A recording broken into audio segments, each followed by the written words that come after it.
Phone's on, you ready?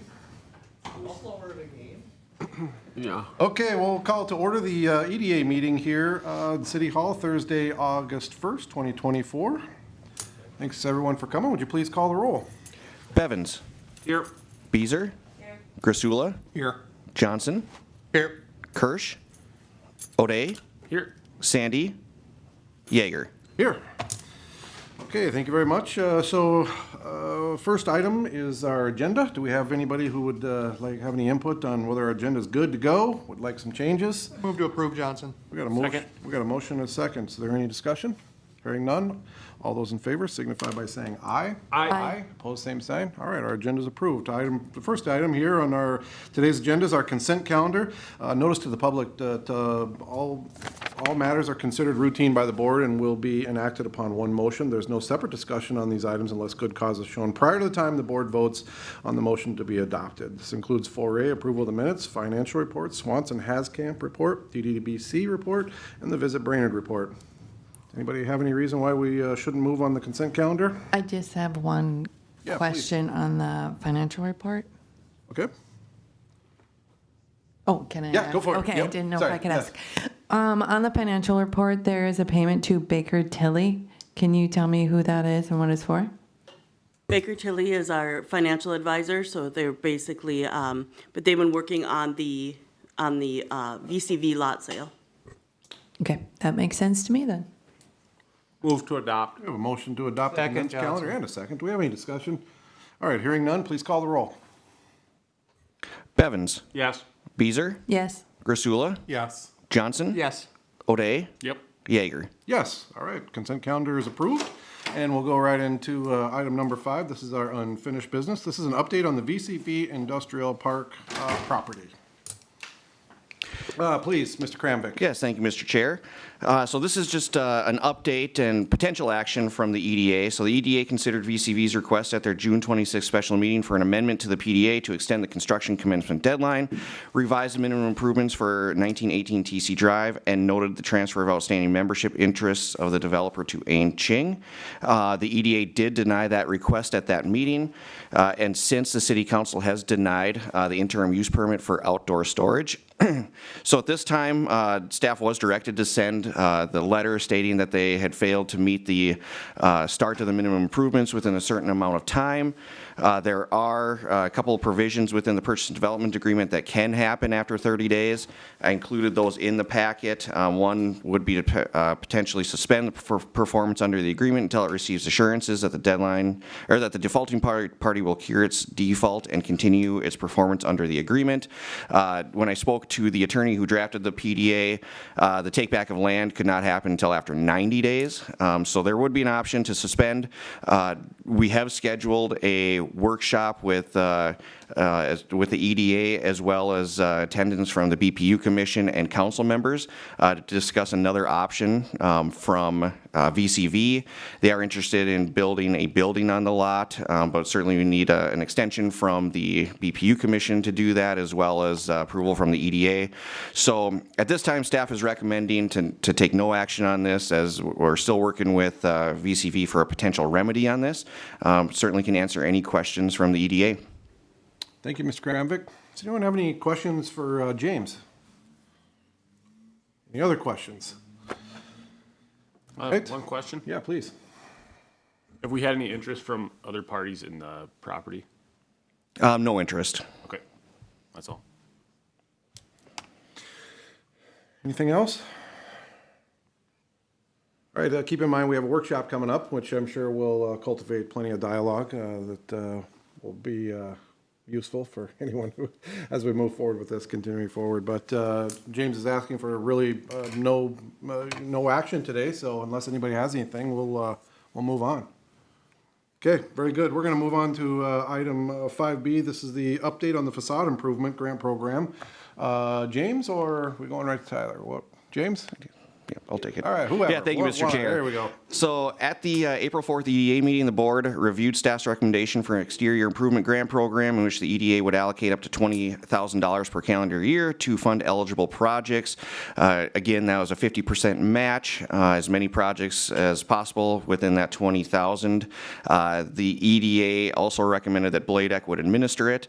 Staff worked with Bladec on that application process. So what we did, because it was a first come, first serve, is we began advertising July 1st and gave about a 2-week window there to make sure everybody was aware of it, and then opened it up on July 15th. It took, I think, about a week to get all the responses in there and essentially fill that pool. The projects were reviewed first by Bladec and then by me, and then as well as the chair of the EDA, and they do meet the qualifications for that.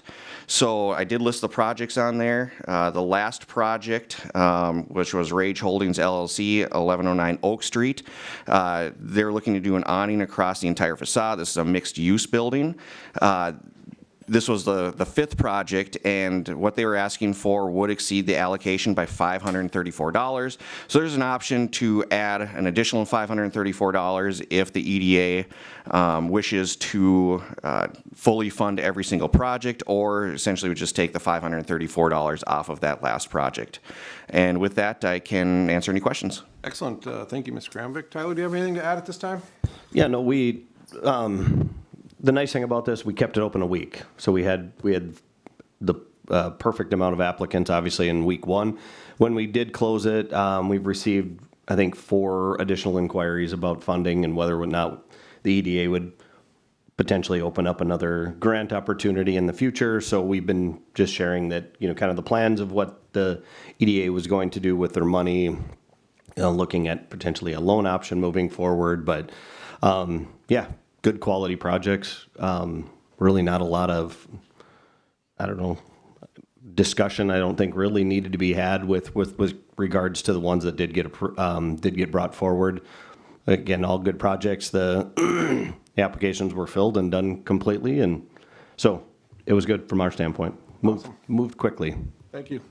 Mr. Kramvik, can you just brief overview of where the $534 is going to come from if we choose to go that direction?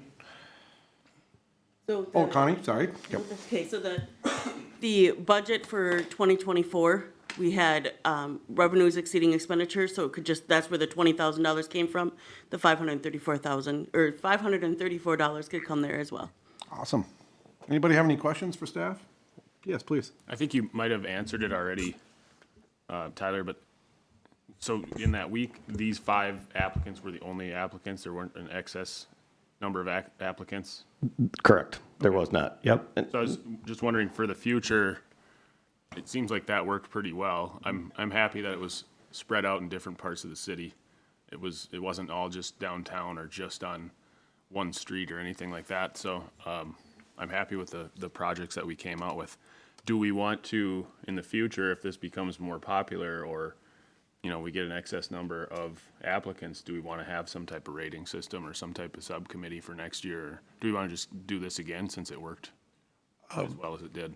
Yeah, well, I'll say Tyler somehow came up with some version of a magic system that's dialed in the first come, first serve, and 1 week to the exact same applicant. Yeah, So if you could just magical. repeat that every time, Sure. that'd be fantastic. Yeah, no problem. We were going first come, Yeah. first serve, but if he set it for a week and boom, happened.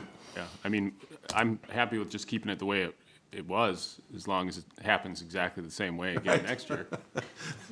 Excuse me. The nice thing is that when we advertised that it was first come, first serve, we got a handful of questions in the 2-week period that we were advertising it. Like, okay, you're turning it on at 8 a.m. on Monday morning, and we had the first 3 were there within, maybe a half an hour. So, Nice. I mean, people were waiting for it. The ones that knew that they were going to apply. And we only had, honestly, out of all of these, we only had one of them that we had to respond back to kind of explain how the process worked. And that took less than probably 30 minutes. So really good process, really quick. Awesome. All right, did you have a question?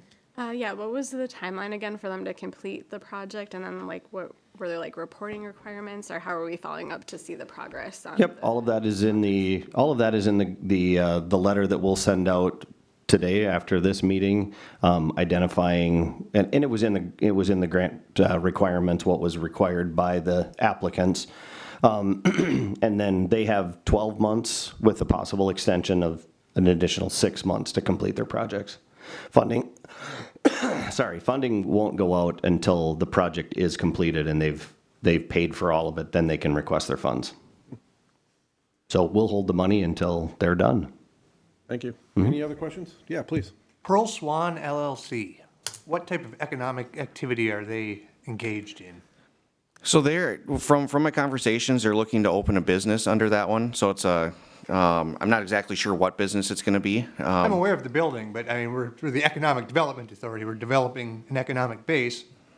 What does Pearl Swan do? I'm not sure the exact, I believe it's going to be a commercial retail on the bottom there. Do you know exactly what that commercial retail is going to be? I do. Are we comfortable saying what it is? So this one's on the 823 Washington Street. Oh, got it. Okay. I thought you were the other one you were talking. Or Sorry. Rage? That's going to be laundry. That's, yeah, so there's an office on the one side and a mixed-use building. So it does meet the qualifications, obviously the last one, but again, it's not a major economic driver, somebody new moving into that building. Yeah, I'm not interested in Rage. I'm interested in Pearl Swan. I could follow up before we would submit that one to figure out exactly what retail business it would be and let the EDA know. So when I talked to them, it's going to be a retail business, or that's what they had told me. But they didn't detail what exactly that retail was going to be. Well, I guess I'll accept that as an answer of sorts. Yeah. I can show you the application. We can go that route. Thank you, Tyler. Anything else? Okay, so James has put forth just a couple different options for us here. So if we don't have any further discussion, maybe somebody'd like to take a stab at what we would like to do with these applications. I will move to add I don't have the number in front of me, $534 into the pool of $20,000 for a total of $20,534 to fulfill the 5 requests. All right, we have a motion, a motion and a second. Do we have any discussion on this? All right, hearing none, please call the roll.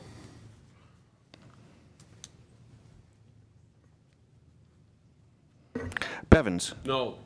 Beezer. Yes. Grisula. Yes. Johnson. Yes. O'Day. Yes.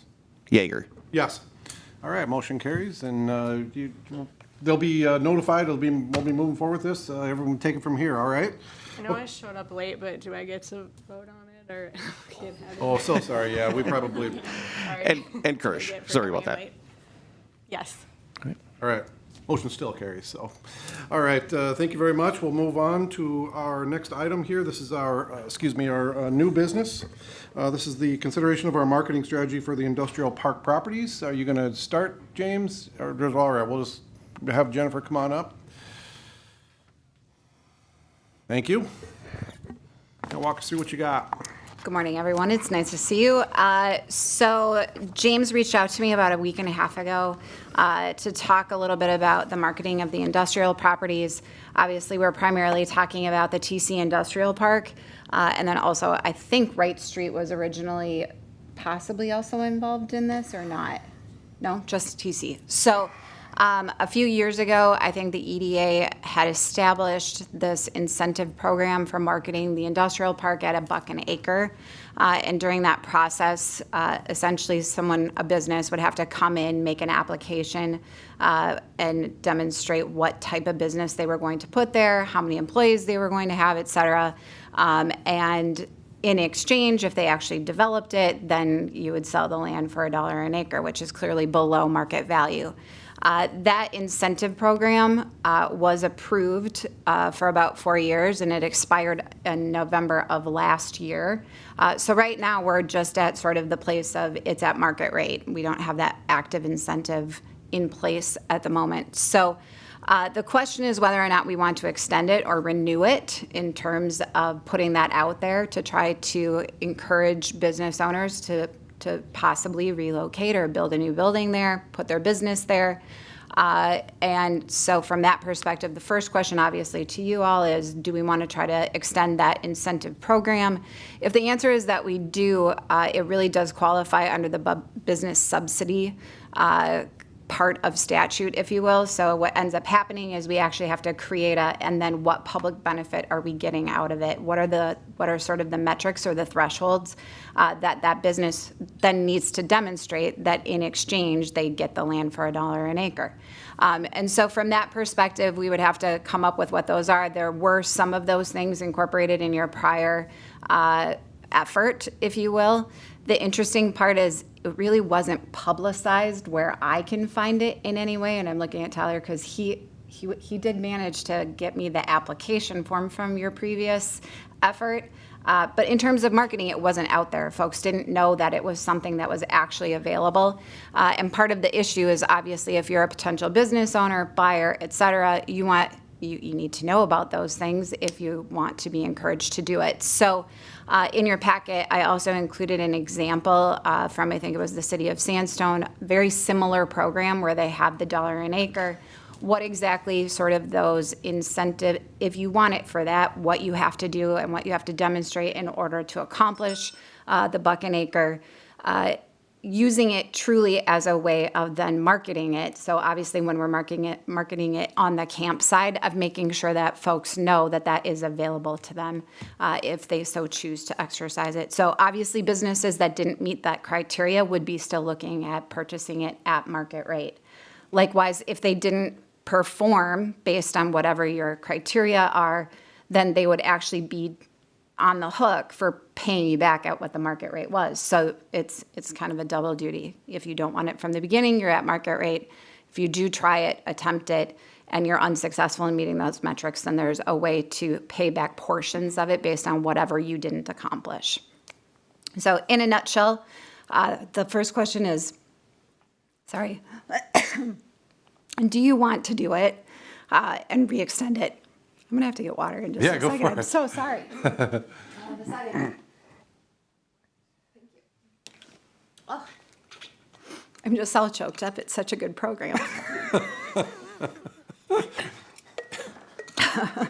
So anyway, would you like to do it? Would you like to consider extension of the program? If you do, what are some of the things you'd like to see incorporated? And then what we would do is very similar to what Sandstone did. We would put together a document that looks very similar. That could then be appended to some of our marketing materials. We would also add it into some of our marketing efforts on the broker side to see if we could drum up some business. So some of the things that when you look at Sandstone, but then also other incentive programs are, are there certain levels of employment you're hoping to accomplish, meaning full-time employees? Is there a minimum number? Or employment with benefits, health insurance, those types of things. If you're looking at housing, certain number of housing units or types of housing units, and anything else that you can think of in terms of how you would like to see sort of the public benefit portion of it accomplished. Awesome, thank you.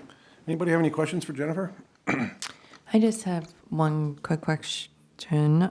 Sandstone, do you know how successful this program is that you referenced? Yeah, I haven't followed up with them. I was just looking for documents that from a marketing perspective conveyed the information well. And I thought it was a good packet. It was clear, easy to understand. But I absolutely could follow up with them. Obviously, they implemented it a few years ago. Unfortunately, kind of right as COVID, the pandemic was hitting, so I'm a little skeptical that they've done extremely well with it, but I could be wrong. But I'd be happy to follow up with them. Thank you. Mm-hmm. Other questions? And just to be clear, there was no other purchases at this reduced rate, like at any point, was this incentive program in place like prior in another iteration? I'm just wondering if it was. So it was between 2019 and 2023. It was a 4-year period. There was one, from what I understand, that was interested, made the application, went through it, and then never followed through after that. Is that right? Correct. So, but it was not widely publicized or marketed from what I can find. The other piece is this program was in place specifically when you didn't have a broker involved in trying to sell it. So in terms of where it would have had to live from a marketing perspective would have been on like the city's website, for example. And then whether anyone was out there actually promoting it in any way would have been city, really, or EDA, because you didn't have a broker that was helping you try to get this out to the larger market. So that's when the program was really active, was when you were not actively listed. The question I have is, so this is being brought for us obviously because we're talking about the old program that is now matured and now we're talking about redoing it. But is there other incentives that are out there in the world today that are having better success, or we should be looking at as an alternate to the $1 an acre or as an addition to the $1 an acre? Is this an antiquated system to incentivize? Would you say, is there something else we should be looking at? Well, it's typically if you look out sort of on the marketplace today in terms of it's certainly used. It's something that other entities, EDAs, et cetera, or cities that own land do use.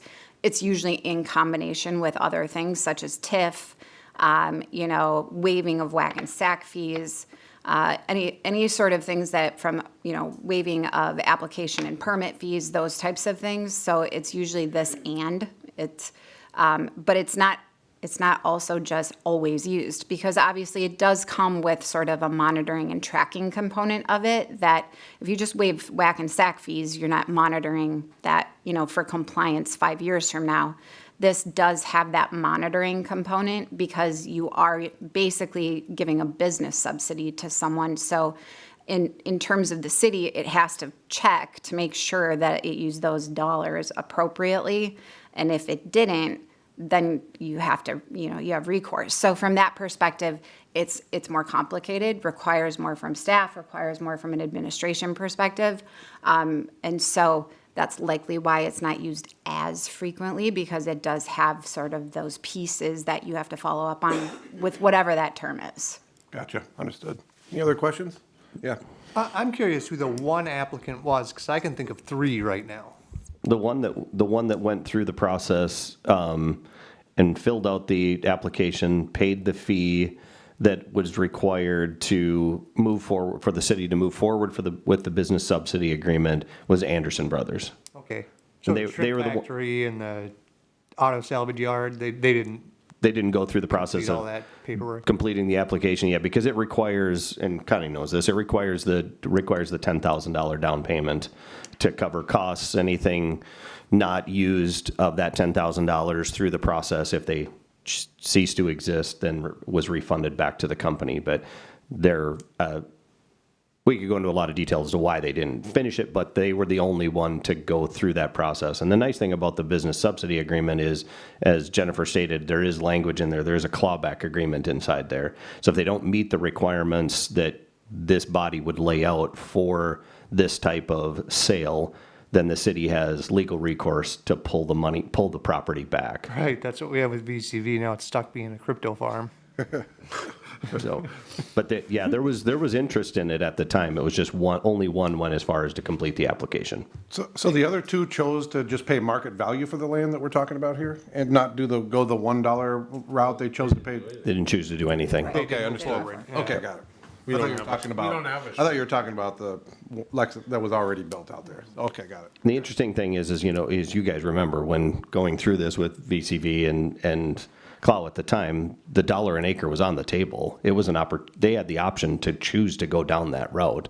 They just chose not to. Mm-hmm. So, as would anyone else moving forward, they could choose to not go that route. Exactly, Right. Yep. exactly. Okay. and because of the business subsidy agreement, which makes these requirements of certain number of jobs, it must be built out in the timeframes established through the agreement. Understood. Any other questions? I only have one Yeah, one please. little comment. If this board decides to go or is interested in the $1 an acre, I think we should have a workshop to pan out all the details so that the next meeting we could vote if we choose to go down this path. Okay.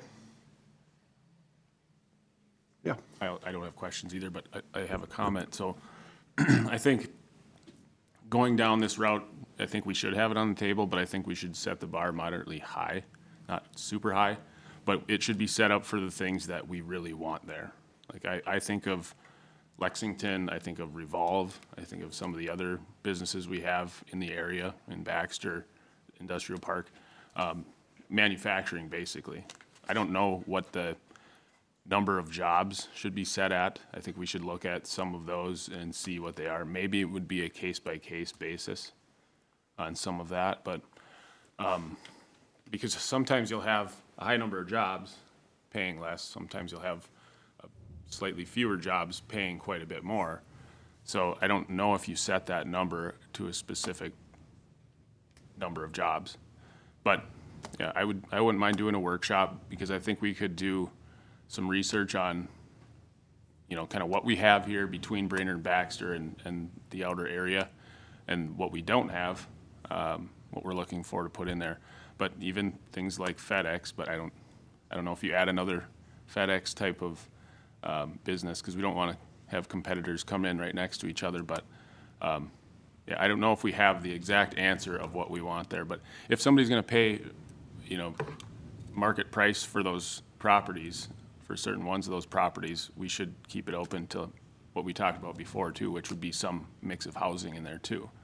It's not ideal to have it way out there maybe, but if it's the right project, I think at market value, we could at least look at that. All right. Well, it sounds like we have at least some appetite for a workshop. James, can you give me an idea of what kind of staff time it would take to prepare, to be able to set us up for a workshop that would be valuable? Yeah, I think we could certainly do that. It'd be in Month, 2 conjunction. months? What do you think, Jennifer? I think a month is reasonable. Month, yeah. I would propose that we would do, to your point, a little bit of research from a market perspective of what's going on, you know, in the area. And then also, to your point, sort of getting a sense of, you know, how many jobs, what might rates look like, you know, those types of things. And we could actually offer a couple, you know, sort of talking points, if you will, for you to go from, so you're not just starting from scratch or pulling it from there. Just some background and market data to help you formulate some of those criteria. Does anyone have any objections to a workshop? Mr. Chair? Yes, please. I don't necessarily object to the workshop, but just to throw it out there, could we just do it as a case by case? I mean, you could advertise a vague set of circumstances or whatever for the $1 an acre. It could be brought to the EDA on a case by case basis. It doesn't seem like it's happening a ton. Maybe with the help of our broker, it will. But just throwing it out there for you guys to discuss. All right. Could I? Yes, say one please. thing? I would offer that we should probably have at least some structure to it, because even though I'm out there talking to people, as much as we can put information that gives people a sense on, you know, if you did these things, you would then have a shot at this. When you say set it moderately high, I would agree. It's like, and then you put the caveats in it that are like, and then let's discuss this kind of thing. But at least people and business owners especially, you know, if they're looking for a quick snapshot of information, they can look at it and go, I would actually meet that. I should really make that conversation. It's hard if you don't have some of those at least framework pieces put together of like, you're going to have to create jobs, right? You know, and maybe it's only 2. I think Sandstone was like 2 or 3. Like, it wasn't a high number. So it's like, maybe you set some of your criteria a little bit higher. Some of your others, it's like flexible but kind of things.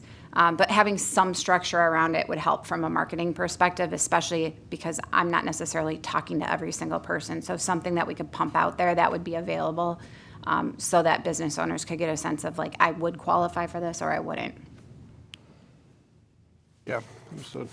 It does look, I mean, just looking at this, at the Sandstone model, there's definitely steps in there where the EDA would have the chance to look at the application, see if it's a good fit, even if even if an application came in that met the basic criteria. Anything else? Yeah, please. Oh, sorry, James. Yeah, and I kind of, to tag along with Jennifer's thing, to give those businesses a sense of, you know, if you do some of these things, I think would make them more comfortable paying that $10,000 down payment as well.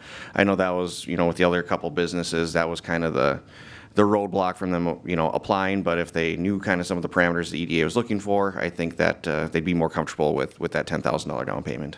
Got it, right. So just from a scheduling standpoint, if we were to have a workshop, would we, just canvassing the group here, would we want to tie this in right before a regularly scheduled ED meeting, right after, completely different time, evening? Looking for some ideas there, roughly about a month, at least a month out.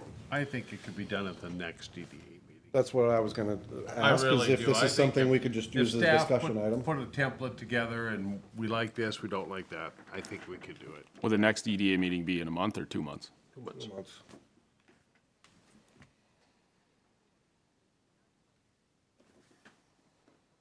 I'm seeing some nodding heads. I'm okay with it. We okay with that? Staff okay with that? Yep, we could certainly do it at the next EDA meeting if that's what the EDA would like. Jennifer? Works for me. Very good. All right. Do we need a motion on it? You could a motion to direct staff. Mr. Chair, I There we go. move to direct staff to put together parameters for the dollar an acre to be presented at the next EDA meeting. Have a Second. And we got I a do have a second. discussion point. I I would just, Discussion? yeah. I would just like some information on what we have in our industrial park for number of employment, per business. It doesn't have to be every detail of it, but I would like a general sense of how much Existing, employment, right? the existing employment, and as much as you can gather on basically average pay or Right. put together for that. And what's open. And we all know what's open in, What do you mean, for lots? yeah. We Yeah. all know what's open in 4, but what about the other ones? And we were just at the pizza place. He said they're looking for more space. Is there anything around there? I don't know. There were two buildings just purchased by other businesses in there that they were existing businesses. One was, one building was purchased by CTC to move some other things in there. Another, Green Forest Recycling, was purchased by Advantage Seamless Gutter in Newman. So those 2 buildings that were in there that were available, if you will, were snapped up pretty quickly.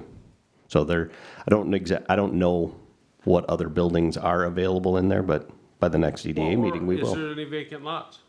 I don't know. I- I'm not asking now, I'm just asking Sure. as a part of what Yep. Mr. O'Day suggested, a little background as to what we have now. Sure. As far as businesses, employees, payroll, open lots, not just open buildings. Mm-hmm. Half a page on where we're at. We got it. Okay. All right, anything else? Did we vote? We didn't vote yet. Yep, all right, so we have a motion and a second. All those in favor signify by saying aye. I Opposed, same sign. Very good, motion carries. We'll move on to item 6B. This is the setting of the 2025 preliminary EDA levy request. Connie, this has got to be you, right? Yes. Actually, I was going to correct myself from earlier. Tony, I think the Baker Tilly is part of the $10,000 deposit for Country Manor because they'll be working with the tax abatement on that project. So I corrected myself when we were talking about that. I'm like, that's what we were using Baker Tilly for, so I apologize. Yeah, so the preliminary, Yes. what was that? I'm sorry. We already approved it, right? Yeah, it was Yes. just a clarification what it was. Yep, sorry. The preliminary levy needs to be set by the city council by September 30th, and the EDA levy is part of the city council's levy. How the EDA proposes to spend the funds, such as professional services, grant program, those kind of things can be determined in the upcoming months. Historically, the EDA has requested the maximum allowed by state statute, and for 2025, that amount is $214,612. In comparison to the maximum amount for 2024, which was $186,812. So it's an increase of $27,800. So the request from the, again, the city's levy that's set in December can be lower but not higher than what's set in September. And so the requested action is to set the preliminary levy request that will be forwarded to the city council for consideration. Very good, thank you. Any questions for Connie? All right, I'll bring it back to us for some discussion here. Or a motion. I've got a motion when you're ready, Mr. Chair. Is there any discussion? All right, we'll take the motion. I move to set the 2025 preliminary levy at $214,612 requested from the city council. We have a motion to set the levy at the max. We have a second. Any discussion? All right. All those in favor signify by saying aye. Aye. Opposed, same sign. Aye. All right. Motion carries. Wasn't that $500 extra on the grants? You O'Day? All right, with that, we'll move on to our staff reports. Who'd like to start? Come on, somebody. There we go, James. So just wanted to mention, at the last P&F meeting, the committee is considering the state funds for affordable housing. The city received about $96,000 this year, received $96,000 the next year. This is for affordable housing projects within the city of Brainerd. As of right now, there's 2 applicants. The P&F committee recommended Habitat receive the funds for 3 infill development buildings that are going to be one's currently being constructed, a couple next year as well for some infill development within the city of Brainerd. So looking at 3 new homes with those funds. Awesome. Thank you, James. Eric, have anything? Yes, thank you, Mr. Chair, members of the EDA. Just a couple updates. We continue to work and have discussions with different developers within the city of Brainerd. James and I met with the entity that has been looking at the ISD 181 property. We met with him on Monday just to kind of plot the course for their next 8 to 10 months. They did not submit an application for their tax credit project that they're looking at this year because they didn't have site control. They are hoping to move towards site control, which just means they're going to try to purchase that property once that hits the market that the school board has previously stated that they would do. So we're continuing to work with them just as far as making sure that they know the process that they need to go through kind of for both the HRA and the city, if that is to progress any further, but no new information on that, just kind of timelining, scheduling for them. I did meet with my staff in Central Minnesota Housing Partnership as well. Central Minnesota Housing Partnership is a nonprofit real estate developer for single-family and multifamily homes. They are looking to come into Brainerd again. It's been a number of years since we've had any movement from Central Minnesota Housing Partnership in the area. The last project they worked on was in Baxter. They are interested in working in Brainerd, so we are trying to put some pieces together very preliminarily, but excited for that opportunity, and we'll keep you guys updated on that. Other than that, single-family homes still being built over in Brainerd Oaks, Serene Pines, Delmar Estates. The rain recently has put a little bit of a damper on that, but they are continuing to build out there, and projects are going well. And finally, we're still waiting on Minnesota Housing to release their results from the Workforce Housing Development Grant programs. Latest update I've heard on that is they will be going to their board on August 22nd. So sometime late this month, we are hoping to hear on those 2 projects on behalf of the city. That is all I have. Thank you, Eric. Tyler, you have anything? All right, anybody? I have a question for Tyler. We had talked about the 210 project coming up and possibly getting like a stakeholders meeting together this fall. I just wanted to touch base on that. And Yep, see nope, where that's at. James and I have talked a little bit about that. We put some names together. We're going to put hopefully sometime mid to late September, put a group together to sit down and discuss kind of what around some of the ideas that Alexandria had laid out for us just to get the ball rolling. Matt Killian has asked if he could be part of that. He would like to, as the chamber director, would like to be a part of that conversation as well. So we'll I would say sometime in September early September we'll put some invitations out and then see who can attend and see if that's the right group out of the gate. But start some preliminary discussions around how do we market this, how do we advertise, start talking about it, and get it out in front of folks. Last year we did the business surveys, and as we were doing the surveys and talking to people about giving them information about the reconstruction that was coming, most of them didn't know it, but of course it was 3 years out. So this, I think, will be a little bit more timely. We'll keep moving forward with that. Sounds good. Thank you. Yep. Awesome. Thank you. And with that, we'll go to jump to our commissioner reports. Anyone have, yes, please. Yeah, Commissioner Bevins brought up the pizza shop. And I remember when we were there, they said they would, their operation would run much more efficiently if they had about 50 feet more of property off the back end of their building. I looked it up on the GIS, and the city of Brainerd owns the 50 feet off the back of their building. So I think perhaps we should look into, or have staff look into, seeing if we can sell them or transfer them for $1 an acre, that land that the city owns, to make their operations more efficient and more productive. Would I need a motion to direct staff to do that? I think we could ask staff just to look into it and come back to us. Yes, please. So I think in order to do that, either the city or the EDA would probably have to pay for it, or the business owner to do some type of wetland delineation back there. So that's probably the biggest concern of whether or not they'd be able to fill that Can area. we look into what would be required, what the costs are, and how we could possibly get that done? And ask them if they're still interested. Yeah. I mean, that's the first step. Okay. I can make that phone call if you need help. Are you still interested in the 50 feet? You just want to go out there and get pizzas. Yeah, okay. Discount. You say that like it's a bad thing. Cheese water. Every pizza that I eat is one that doesn't go to Baxter. Can you look into that for us, James? Come Certainly, back yep. with just a couple. All right, very good. Anything else? Nope. Yes, anything? Anything? I don't have anything. Anything you have anything? No, move to adjourn. All right. Second. I guess we had a motion to adjourn. Any discussion? Hearing To none? adjourn to the Tuesday night workshop. Oh, that's correct. We are motioning to adjourn to the workshop coming up on Tuesday. Second. Same? All right, there you go. All those in favor signify by saying aye. Aye. Aye. Opposed, same sign. See you all then.